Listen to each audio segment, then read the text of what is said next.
Hello and welcome to Newswire. I'm Ayza Omar.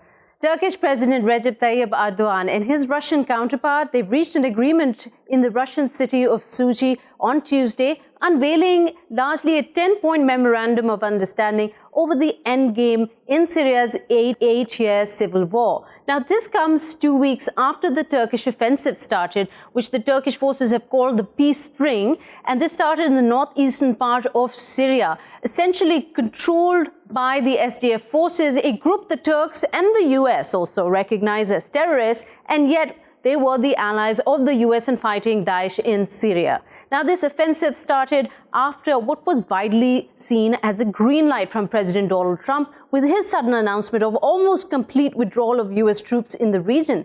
After facing much criticism from not just his international allies, but also Democrats and his own Republican supporters, President Trump sent his US Secretary of Defense, Mark Esper, to Ankara to broker a deal with Turkey. Then President Erdogan agreed to pause the offensive for 5 days on conditions. So just 2 hours before that deadline expired, and with continued silence from the US, an agreement was reached between Turkey and Russia. Today, we will be examining what this agreement entails and where does this leave the US after its hasty retreat from Syria. Let me introduce our guests who are joined today. We have with us Mr. Alexey Khlebnikov.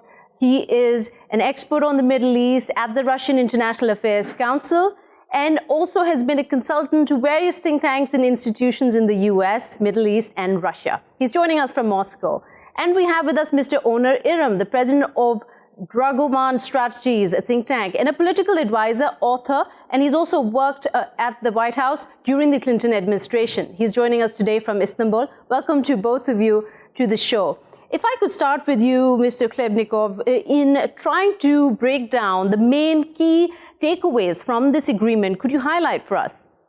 Well, I think one of the most important things is that Russia and Turkey managed to strike a compromise and find a middle ground, because we saw that instead of 32 kilometers safe zone, which Erdogan initially pushed for Turkish forces to occupy and control, now it's only 10 kilometers zone with the joint Russia-Turkish patrols, which actually also addresses Russia's concerns about the Syrian territorial integrity and doesn't allow Turkey to stay there for unlimited amount of time. So I think that's one of the most important things. The second important thing is that it was highlighted in this agreement that the parties will follow 1998 Adana Agreement. And that's an important foundation which could finally lead or eventually lead to the final settlement of Northeast Syria issue. And also it highlights that in the future, Ankara-Damascus talks are inevitable because the deal needs to be struck also between them in order to finalize the settlement. So you talk about Damascus and Ankara talks being inevitable, yet we saw President Bashar al-Assad yesterday give a statement in a rare visit to the front line where he basically called Turkey a thief and said that we pledge to retake all the land that Turkey has taken over. Well, Assad can say whatever he wants, but the reality is that sooner or later he needs, and his counterpart Erdogan will need to reconciliate and try to improve ties between their countries. Being neighbors and being in a war for 8 years, Turkey also doesn't benefit from this turmoil in Syria and from Iraq, and Turkish economy also is suffering. Mm-hmm. So for Turkey, it's quite obvious that it needs final settlement in Syria. It needs to reestablish ties and connections with Damascus. It needs to revive economic ties and also participate in Syria's reconstruction because it provides quite feasible opportunities, economic opportunities. Okay, so Mr. Erim, the safe zone in Russia are working on now together, they've come to an agreement on. Does this include the entire Turkish-Syria border or just the areas which are where the Syrian Kurds had some control over? It seems after yesterday's talks and what's been made public by both the Turkish and Russian governments is that the entire Syrian border of Turkey is going to be swiped out of terrorist groups as YPG and as PKK. Now, it seems that, well, it doesn't seem that. It's a fact that part of this border was influenced heavily by American forces or the forces or the terrorist groups that America supported, and other parts by Russia.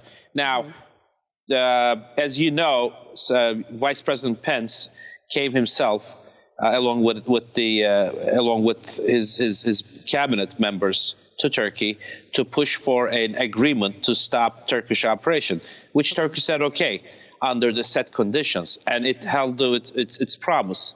Now that just ended last night. The president said we're gonna go over the plan and see what has been accomplished as promised by the United States. Now the same thing for the rest of the Syrian border yesterday was done with Russia, who is the other controlling party of those areas.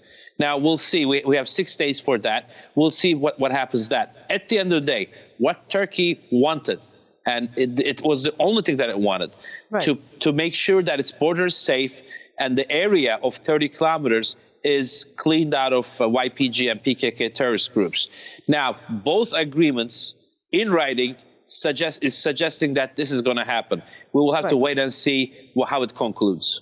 Now, while you talk about this agreement with the Russian military police and also the Syrian border guards that's supposed to be on the Syrian side of the Syrian-Turkish border and help disarm or remove the YPG and their weapons up to 30 kilometers into the border. Now, is there going to be a sort of is the YPG going to put up a fight? Well, without the support, well, first of all, let's make sure one point is clear. Both the U.S. and yesterday Russia have agreed that all the YPG, PKK forces or groups are going to be pushed beyond the 32-kilometer mark. Now, they both have agreed to that. Now, Turkey and Russia has agreed to that. And also the U.S. and Turkey in the parts concerned. So that was previous. Now, we know that with yesterday's talks, although Assad wasn't on the table in Sochi, he was in Lviv or Mr. President Putin. Now, without the support of any group, any major power, YPG has no chance, and they have actually declared this themselves when U.S. sort of abandoned them, as they put it, have put it out that without the support of these big countries, they have no say. So it would be not surprising, but probably also impossible for them to resist this, because the U.S. has agreed to it, Russia has agreed to it, and in fact, although they may be expecting otherwise, so does Assad regime. So, Mr. Erim, Trump, in fact, there was a tweet from him yesterday where he essentially said, good news seems to be happening with respect to Turkey, Syria, and the Middle East. Further reports to come. We'll be showing this on our screens shortly. This tweet that came out from U.S. President Donald Trump's Twitter account, it seems surprising because this agreement went ahead between President Erdogan and President Putin with absolutely, it seems almost like a silence from the U.S. side. It is because I mean, President Trump had to take a stand at one point. I think he's slowly realizing that although it's not due to entirely his fault, this started with Obama. What the cost of supporting, harvesting, financing a terrorist organization is. I think he's coming to he has come to realization of that a long time ago, and he's just trying to back away from it, with little baby steps, because it's not an easy thing after supporting YPG, PKK for 4 years against your NATO ally. It's not easy to step down or step back from this. And I think he's realizing that. Now, the cost of this is mostly going to be on the U.S., as we could see so far. I think the U.S. is the biggest and may actually be the only loser in this entire ordeal. Okay, so let me come to Khlebnikov. I'm interested to hear your opinion on this. Do you think that not just the tweet we saw from President Trump, but also generally the way these events have unfolded in the past 2-3 weeks, starting from that phone call to President Erdogan, where he essentially gave the green light that we are withdrawing troops and so you can go ahead and do what you need to do. And then with the letter that President Trump wrote to President Erdogan with such strange words he used, where he said, don't be a tough guy, don't be a fool. We'll be showing the letter also on the screen. And now with this tweet, is this not just a face-saving that President Trump is doing with all the criticism he's getting from his allies? Well, I think the most important thing he already did is that he dispatched his negotiations team headed by Pence, and they managed to strike a deal with Erdogan, and actually they managed to stop the offensive, to suspend it. And majorly this deal was not about Syria. It was more about U.S. domestic audience, which actually allowed Trump to sell this deal as that it was the result of U.S. pressure, of the U.S. sanctions or threats to demonstrate that the U.S. still has influence on Turkey in Syria. I think it's goes along these lines. But at the same time, we saw that the U.S. military, they had to bomb their own weapon stockpiles in Syria in that hasty retreat that they did to prevent them from falling into the wrong hands. And they were, those places where they were positioned in northeastern Syria, the Russians, when they came in after they withdrew, there were footage of how quickly they withdrew. So it almost seems that now in this latest agreement, they have absolutely no role to play, or do they? I mean, even Americans didn't have a role to play in their own agreement because it was quite useless. It didn't specify how anything was enforced or should be observed. So it was really hard to see how technically this agreement will be implemented. But also do not forget that U.S. leaves up to 200 of its troops in northeast Syria to protect Kurdish-held oil and gas fields. And also the episode with bombing its own facilities also shows or demonstrates that the U.S. still has control over the airspace. It can do whatever it wants or needs to do. So actually, U.S. leaves reserves for itself a role of a spoiler, which can anytime be there and create some new reality on the ground. Right. Mr. Erim, back to you to get your take on what is the logic behind U.S. leaving behind troops. What the U.S. Secretary of Defense has said that Mr. Mark Esper has said that this is so that we can protect the oil fields from falling in the wrong hands, in the hands of the ISIS. What, in your opinion, is the purpose, real purpose of leaving behind these troops? Well, first of all, I am not one of those who believe U.S. has or will leave the area entirely at all.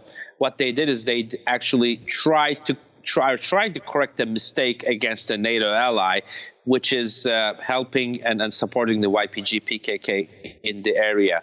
Now, I believe their interest still lies in with the oil fields. I believe there is a keen interest by the Israeli government pushing the U.S. to stay in the ground, and it also may be a very pre-step to what the U.S. strategy will be under the Trump administration towards Iran. So I don't think, Syria, U.S. just, backtracked a little bit from the Turkish border of Syria, but they're not going to be leaving nor they're going to be having a shift. As Trump first initiated to be out of Syria in the beginning, I don't think they're going to be there to stay for a while at least. But it's still surprising. It's still surprising, Mr. Erim, that they would expect to have any kind of say, any kind of power or hold in the area with just 200 troops on the ground. Well, it's 200 troops on the ground, but there's, first of all, what seems to be tens of thousands of YPG PKK terrorists, supported by mainly also a lot of terrorists from Iraq when needed. So, wouldn't they have been pushed further south as per the agreement between Erdogan and Putin? Well, they're gonna be. That's what the agreement calls for. But don't forget what Trump explains to his country, which is getting out of Syria, is not the case. They are backtracking from the Turkish border 30, 40 kilometers or so, but they're there to stay and they're not going to get out. And I think they understand this. Turkey understands this. Russia understands this. And most assuredly, probably Assad understands this as well, because everybody's acting and talking in that sense, if you pay attention. Okay, Mr. Onur Erim joining from Istanbul. Thank you so much for taking out the time. Coming back to you, Mr. Khlebnikov, trying to dissect more of how this relationship would move forward between Turkey and Russia, considering that they've essentially been on the opposing sides in the Syrian conflict. Well, one of the most important things that Russia managed to establish good relations with, working relation, constructive relation with almost any actor in the region, despite of having disagreements. So this sort of compartmentalization of their relations, agreement to disagree on certain things, and agreement to work and focus on something in common, on issues of common interest, on common problems, that's what actually creates a good foundation for Russia-Turkey relations. So this is why, despite of being on opposite sides, the two countries managed to set up, together with Iran, working platform, Astana format, which already produced quite a lot of tangible and necessary results and outcomes. And Russia clearly understands that without Turkey, it's impossible, being a Syrian neighbor, it's impossible to settle down the conflict and reach a final comprehensive agreement on the ground. So this is why they're doomed to stay partners if they both committed to find a final solution to the Syrian conflict. And the conflict essentially for Turkey has been around the YPG, which is mostly Kurds in this terrorist group. So what does it mean for the civilian Kurds there in this safe zone belt now? A lot of them, by some reports, 300,000 have fled. Will they be able to return home in the next 6 days or after the 6-day operation comes to an end, which is the agreement essentially between President Erdogan and Putin? Well, we need to wait for reports from the ground. But definitely it will be a safer place because it will be patrolled not just by Turkish forces, but also joint Russian-Turkish patrols, which adds more security to the area. And basically the major role of that 10 kilometers zone in which Turkish-Russian forces will be monitoring is a sort of a disengagement belt, which guarantees that there is no possibility or option for a military clash or escalation in the area. No, but from the agreement that took place in Ankara, 5-day siege that Mark Esper was brokering with President Erdogan, that and then now with this President Erdogan, President Putin's agreement in Sochi, hasn't Russia essentially now played the role of a kind of a guarantor for the Kurds since the US troops withdrew? Correct. That's one of the things that the U.S. partially shifted its responsibility for providing security for Kurds to Moscow. And now Moscow and Damascus are in charge of firstly observing the implementation of the agreement, withdrawal of YPG, their disarmament, but also providing their security. But again, I want to stress, do not forget that U.S. is not living completely. It's part of its troops still there and will stay there for quite a while. And I think they will stay until probably in several months to see how this entire deal and the situation in the Northeast develops. If that will create good opportunities to leave, then probably U.S. also will leave. But again, it will depend on the regional situation, on the pressure from Israel, as my counterpart rightly mentioned, and other U.S. allies. Also, now coming back to the civilian Kurds themselves, is there kind of resistance expected towards the Russian troops and the Syrian regime troops that are expected to patrol these areas? I don't see it coming because already the previous U.S.-Turkey deal already started the process or initiated the process of YPG and Kurdish forces withdrawal from the area. So I don't think there will be any problems or clashes between Russia, Turkish forces and Kurdish forces. I don't think any even Kurds interested in any sort of escalation. Because it essentially means that al-Assad is back in power in this area where he had lost control of for many years now. It is a concern that the Kurds had initially, that their rights and their access to basic human rights are ignored under him. Well, in the first place, we don't know, or at least we know for sure that it's just Syrian army entered certain areas. We do not know about the whether the Syrian government or officials took over the municipality and governing in the areas. This is the problem which still needs to be resolved during talks between Damascus and Kurds. So wouldn't that be a big problem if this hasn't been sorted out? Because it almost then indicates that President Putin has other plans in mind. And that would be strange, because in this meeting in Sochi yesterday, he said that Russia and Turkey had agreed to uphold sovereignty and territorial integrity of Syria. It would make him come across simply hypocritical if that wouldn't be the case, that the authority of those areas wouldn't be given to the Syrian regime. No, of course, ultimately, they will be given back under the Damascus control. However, in order for that to happen, first they need to provide security for the borders and create the secure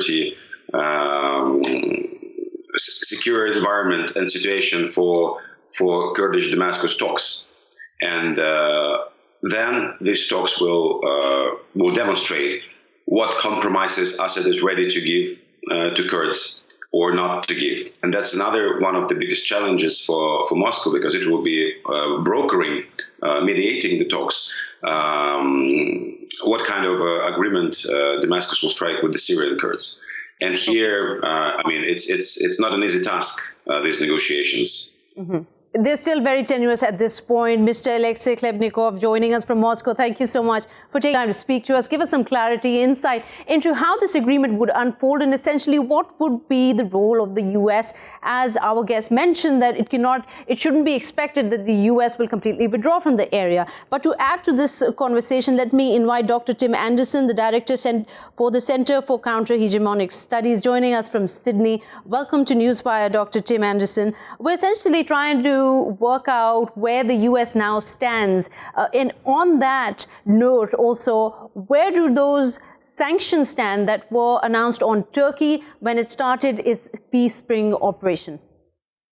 Well, the U.S. is in a type of partial retreat, and their position is quite volatile at the moment.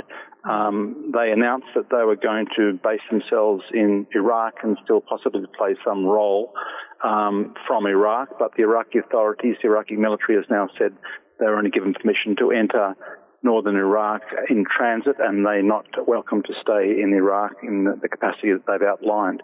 Mm-hmm. So the U.S. position is quite unstable, and I don't think that what was announced by President Trump and by his defense secretary was more or less that they were going to keep trying to play a spoiler role in Syria by sitting on the oil fields and by perhaps still providing some sort of support to their proxy through the SDF. Now, their presence in order to what they call protect the oil fields in Syria, what exactly was the response there it hasn't come across in this meeting that took place in Sochi, the agreement that was, President Erdogan and President Putin signed? That's true, because that meeting was all to do with the Turkish operation in the north of Syria, which, according to Ankara, was to try and get rid of the separatist Kurd presence along the border there. So that now seems to have been stalled by the agreement between Erdogan and Putin, but certainly it wasn't. The U.S. role wasn't considered important in those talks.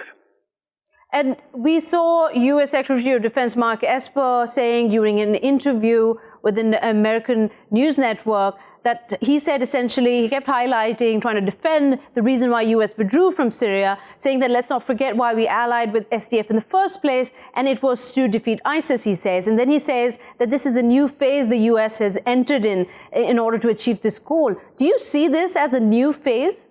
Well, it is in one sense, but let's remember the U.S. was never invited into Syria in the first place. It was invited into Iraq when they had a deep crisis with ISIS in 2014, and they pushed themselves across the border under the guise of pursuing ISIS into Syria. Of course, we know since then In fact, they assisted ISIS more than fought it in Syria, because their aim had always been, as we know from the intelligence files that came out some 7 years ago now, that they were quite happy with ISIS and Jabhat al-Nusra being in Syria, and indeed their allies were providing support to them because they wanted to weaken the government in Damascus. That was what was stated in the intelligence reports. So their role has been a spoiler, really, trying to weaken the Syrian state. They couldn't overthrow the Syrian state. If they couldn't do that, they had some attempts at trying to balkanise it. But as the Kurdish separatists found out, they weren't very reliable allies in that respect. So now they've decided to drop this sort of the goodwill gesture that they had started, that we're going to finish the ISIS. And what Mark Esper, the quote I was referring to, he says this is the new phase in finishing off the ISIS and not allowing the resurgence of ISIS. So then is there a real concern now that ISIS is going to once again resurface in Syria? Or get stronger, I should say. I think we have to take the US pretext with a grain of salt, because they've changed over the years quite dramatically. And after all, remember, it was US officials, senior officials, the Vice President Beaton, the head of the army, Martin Dempsey, that admitted their close allies were in fact supporting ISIS. Right. And when the former CIA director and the retired Army General David Petraeus, he's also commented in the last few days saying the United States betrayed its long-standing ally in the fight against ISIS. They betrayed the Syrian Kurds by withdrawing the forces, that this is not an end, and I quote, this does not end an endless war. It probably prolongs it. Well, the problem is that in withdrawing from Syria, and that there has been a partial withdrawal of US forces from Syria, and that means also the shelter that they gave to the proxy groups that were there with them. But they still have this broader project in the region. They are trying to counter the influence of Iran in the region. They didn't want Iraq to develop close relationships with Iran and close relations with Syria. So their regional project, let's say they're very reluctant to give up on their regional project, because they lose in Syria, they're losing in Iraq, and the influence of Iran and what that means for Israel are more important to them. So you're saying the General David Petraeus statement, again, it's highlighting in its own what the US real agenda was, which was regime change in Syria. The US agenda is trying to get rid of all the independent regimes in the region. There's been up to 8 wars in the region, which the US has been trying to take control of the region. It seemed like they'd done that in Iraq. I think there's a resurgence of some political will in Iraq, although there's lots of problems there. Israel tried to destroy Hezbollah in South Lebanon. They managed to destroy Libya. Remember, there's a number of different wars going on that are linked here in what they called the New Middle East under the Bush regime. Obama followed that through. Trump seems to have made some attempts to get out of it, but the whole regional game isn't over yet. It isn't over, and it's an interesting point you make here, because, Dr. Tim, what we've seen from various reports that the Gulf, actually the number of US troops in the Gulf have increased by 14,000 since May alone this year. And it really brings into question then, what is President Trump talking about when he says we need to end these endless wars, we need to bring our troops back home? Yes, that's true. Well, of course, there is a conflict going on within Washington.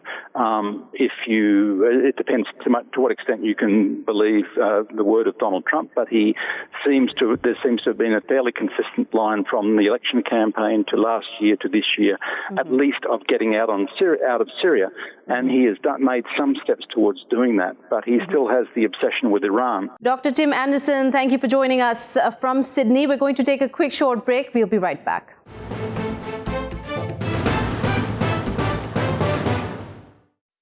Welcome back. You're watching Newswire with me, Ayza Omar. Now talking about the unprovoked Indian firing across the line of control that took the lives of 6 innocent civilians and 1 soldier on the Pakistani side that took place over this last weekend. Now, the Indian Chief of Army Staff, Bipin Rawat, claimed India had eliminated militant camps, a claim that he could not substantiate with map coordinates or any other kind of proof. In fact, the Indian Foreign Office remained embarrassingly silent after the repeated efforts by Pakistan to offer them to join the diplomatic corps, including journalists from the international media, on an all-access trip to the site of these alleged militant hideouts. So while that took place and the diplomatic corps took a visit, I just want to read out what some of them had to say, what their findings were. Mr. Dedi Faisal, the Deputy High Commissioner of Malaysia, there is no evidence of any terrorist camp in this area. They are all ordinary people and ordinary civilians trying to make their living. Also, we had Mr. Yao Jing, China's ambassador to Pakistan. He said, along with my colleagues, I witnessed and saw the damages, sufferings, injuries by local people. Here, I'm thinking is that people are suffering, and that is why Kashmir dispute is more and more. I should say, important for the international community to pay attention to, and also to find peaceful solution by India and Pakistan according to UN security resolutions. Now, meanwhile, Director General of the Inter-Services Public Relations, Major General Asif Ghafoor, he's urged the international community to send fact-finding missions to occupied Kashmir. Can we expect the same kind of transparency and maturity from across the border? Well, we'll find out this and more, especially about what is unfolding on the 79th day, in fact, more than the 79th day of these curfews and blanket communication blackout from our guests. Let me introduce us today. We have Ms. Saima Rashid, an independent author for Kashmir Life and a researcher at the Center for Global and Islamic Affairs at the Istanbul Sabahattin Zaim University. She's joining us from Istanbul. And we have Mr. Mohammad Azmi, Abdul Hamid. He is the president of the Malaysian Consultative Council of Islamic Organization. He's joining us from Kuala Lumpur. Welcome to the show to both of you. We've seen as these events unfold, Ms. Saima Rashid, if I can begin with you, that it seems that there is a pattern. Every time there is an escalation across the border with Pakistan, there seems to be a lot going on in India that maybe the BJP-led government is trying to distract from. What is your take on why these events continue to take place with such timing? I think you said the answer yourself, that it's a distraction basically from the main event taking place at the moment. You have been seeing for the last more than 70 days there has been Indian atrocities happening in Kashmir. And now, because it has kind of internationalized more, there have been curfews before as well. If we go back to 2016, there was curfew of around 8 months, but it was not internationalized that much. But this time, everybody knows what is happening all over the world. Even like back in Turkey, like people before this even, nobody knew what's going on in Kashmir. But this time, everybody asks me what's going on in Kashmir. Why are these atrocities happening? So whatever is happening across the border is basically a distraction. It's a tactics being played that people should basically stop thinking about this side of Kashmir, and they should basically, They should look on the Pakistani side of Kashmir, that whatever we are doing in Indian side of Kashmir, Pakistan is doing that in Pakistani side of Kashmir. So they are basically legitimizing their own atrocities in Indian side of Kashmir and basically pushing the whole, they're distracting the whole audience towards Pakistani side of Kashmir. If you have heard, the Home Minister said it before that we have taken the Indian side of Kashmir. Now our target is the Pakistani side of Kashmir, and we will take that as well. A very provocative statement really from the Home Minister, but I'm still struggling to understand how they're legitimizing what they're doing in Indian-occupied Kashmir with 1 million troops trying to invigilate, to watch over day and night a population of 8 million by trying to bring attention to what's happening in Azad Kashmir. Oh, so this is basically attack. Like if you compare it with the situation of US, for example, whatever is Trump doing to the Muslims in US. So whenever Trump issues any statement, so it's basically a distraction towards the whole issue, whatever America is doing to the world. So the same way India is basically taking that strategy, that whatever we are doing in Kashmir at the moment is being internationalized anything. And if we kind of shift the focus to the Azad Kashmir, because whenever Pakistan would talk about the Indian side of Kashmir, India would be like, oh, look at your own Pakistan. Kashmir. You're basically, if you want us to withdraw the troops in the Indian side of Kashmir, you have to withdraw the troops in Pakistani side of Kashmir as well. So this whole drama, and basically when you look at the videos that are coming out of Kashmir that are not even basically real, they're showing that everything is normal, but everything is not normal at all. People are suffering. I don't get to speak to my family every day. I have not seen my family for the last 1 month. I was home for vacations for like 1 month. And since then, I have not seen how they are doing. Right. So, Mohammed, Azmi, Abdul, Hamid, if we are to talk about whether the international community has finally taken notice to what is unfolding in Indian-occupied Kashmir, in your take on it, do you think the international community is responding enough to take a stand against what the BJP-led government is doing? Well, I think, there's been an attention of definitely. I mean, people talking around the world. There have been also some statements issued by some of the parliamentarians in the UK and also, in fact, in the US. And there's a lot of street activities around the world. I think the attention is there. But if you ask me about the response that gives this an impact that we want, we know for a fact that this is not something new of this scale. There have been even worse before. The Kashmiris has been really punished for their resistance. Right. But then we have not seen a very effective response from even the United Nations, the Security Council itself, although United Nations has always reminded that there is a resolution on the Kashmir thing, but it is only coming out with words. The General Secretary of United Nations has come up with something of a concern. But would you say that the Islamic countries are taking maybe a stronger sort of stance in condemning India? I just want to mention here the Malaysian Prime Minister, Mr. Mahathir Mohamad, he's just said yesterday, on Tuesday, that he would not retract his criticism of New Delhi's actions in Kashmir, even though Indian traders have essentially boycotted Malaysian palm oil, considering India is the biggest buyer, I believe, of Malaysian palm oil. Yeah, let me go for the first part of your question is that, yes, there is not enough response from the Muslim countries. There have been some words getting out here and there, but there's not been a concerted decision, a concerted statement altogether. So that's the weakness on the Muslim countries on that first part of our discussion. And the second part is the Prime Minister of Malaysia. And I mean, the response given by India towards the criticism made by the Prime Minister of Malaysia, to me is unfounded because he only stated that both parties has got to refer back to the resolution that's been passed by United Nations Security Council. So I think it's an overreaction. Malaysia is not taking a side.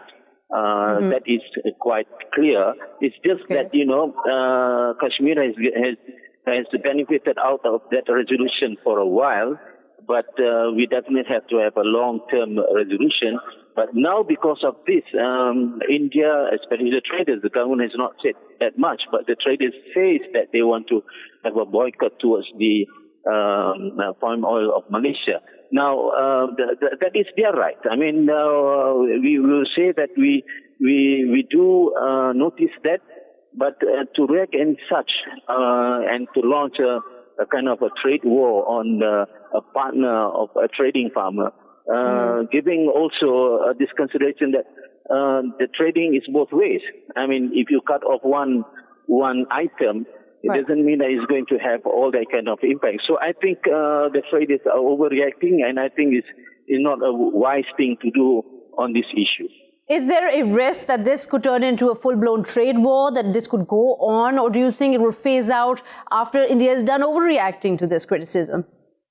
I think, what we are facing now, if you go by the basic economics of demand and supply, now you have just one source of buying a certain item. Okay. You are then exposing yourself to even, a long-term, you're not going to gain. But if you have choices, then the price can be then competitive. Now, that thing as a basic is not a smart thing for the Indian traders to do. Just become on just one. So that's my take on this.